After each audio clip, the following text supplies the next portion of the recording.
adduunku aakhiro xidhiidhku la leeyahay waa maxay xidhiidhku la leeyahay waxa weeyaan xiska qofka muslimka ee dhabta ah adduunku waa dariiqii aakhiro loo marayay hadday cibaado tahay noloshoo dhan buu cibaado u arkaa xoogsiga xalaasha ay cibaadadu ka mid yihi marka dambe ilaahay dartii loo bixiyana cibaadadu ka mid yihi kafaafka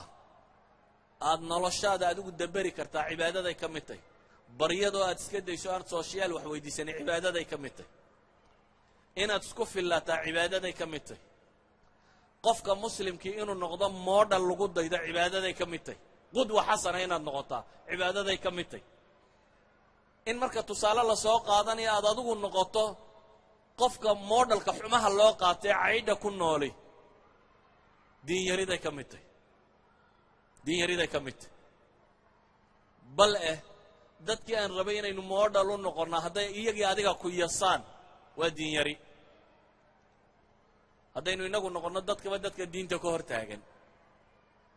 idan waxaan rabaa inaynu u fahmno waxa weeyaan adduunka ha jeclaanin gacantaada ha galo laakiin yuu qalbigaaga gelin gacantaada goormuu gelayaa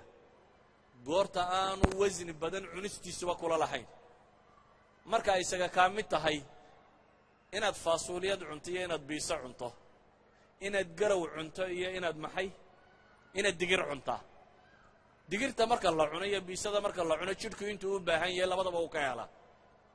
calooshu ma kala taqaano waxa lagu riday inay biiso tahay iyo inay digir tahay calooshu waxay taqaanaa in vitamins ay hesho proteins inay hesho fats wixii ay u baahnayd inay hesho waxaasun baanay ka dhuuqdaa waxa laysi dheeriyay waa maxay waa dhadhanka afka carabkaa kala sheegay inay biiso tahay iyo inay digirtay intan carabka saxaabadii way ka adkaysteen intan carabka way ka adkaysteen laakiin caloosha waxay u ogolaadeen waxay u baahnayd inay hesho waxay u baahnayd inay hesho protein iyo vitamins waxay u baahnayd waxay aqbaleen inay noloshan bini aadamka ay mas-uuliyaddeeda iyagu qaadaan oo ah qiyaadat albashariya bini aadamka inay hoggaamiyaan oo xaqa ku hoggaamiyaan qof qaawani soomaalidu waxay ku maamaadaa laba qaawani isma qaada bay yidhahdaan qof qaawani bashar kalena ma hoggaamin kara adaaba qaawani waxaad u baahan tahay si aad basharka u hoggaamin karto inaad noqon karto moodhalkii lagu dayanayay nebigu calayhi salaatu wasalaam saxaabadiisa wuxuu uga warramay qiso dadkii hore dhex martay oo ah laba nin ayaa dhulka la iibsaday xadiiska bukhaari ku yaalla markay dhulka la iibsadeen ayaa kii dhulka iibsaday wuxuu ka helay kuus ama kuusad ashuun ama jalxad ayuu helay dahab ku jiro oo dhulka ku jirtay waxaan shareecada islaamiga rakaaza loo yaqaano laakiin qoladani waa shareecadii inaga horraysay bahashii buu soo qaaday dhulkii uu ninka ka iibsaday buu ka qoday dabeetana intuu soo qaaday buu u keenay ninkii wuxuu uhi war nin yahow jalxaddan dahabka ah baan ka helay dhulkii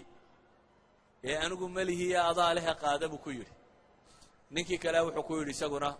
waan anna melihi oo haddaa yaala dee wuxuu yidhi anigu dhulkan kaa iibiyey wixii ku jirana kama warhaynin adaa isule adigu qaado innaga dahab dhalaalaya haddaad aragto dhareerkaaba kaa soo day lahaatee adigaa le iyo warkaasi ha dambeeyo sidii aad u yeelan lahayd baad 5 sheekh soo weydiin lahayd sheekh dhul haddaan wax ka helo maaniga ale mise ninkii hore ale waa fatwaad raadinaysaa inaad intaa ku qaadato waayo markaad bidhaantiisa aragtay ayaa hungurigu bilaabmaya ama ninka kani waxaaba la qiima yar dahabku lamacaan lama leh dhalaal lama leh sidaa ogeed buu wuxuu ku leeyahay intuu iska soo qaaday kii meesha sii joogay waar adaan dhulka kaa iibsada adaa leha qaado kiina wuxuu yidhi waar anigu melihiya adigaa leha qaado waxay tagtay markaa maxkamaddii dunida ugu cajaa'ib badnayd maxkamadaha maxaa loo tagaa waxaa loo tagaa laba qof oo wax isku haysto maxay leh mid waliba leh anaa leh markaasaa xaakim loo baahdaa laakiin hadday noqoto adigaa le miyaa xaakim loo baahdaa lama baahdo laakiin nimanka kan adaal iyo adaale baa lagu kala bixi waayo dabeetana xaakim baa loo baahda nin baa la isula tego waxaa la yidhi noo garnaq maxaan idinku garnaqaa buu yidhi nin baa wuxuu yidhi dee sheekadii baa la sheegay adaal iyo adaale baanu isku haysanaa waa maxkamad hariiba markaa adaale iyo adaale baa la isku hayaa ninkanna noo garnaq baa la leeyahy wuxuu ku yidhi markaa waaye gartiinnii baa naqay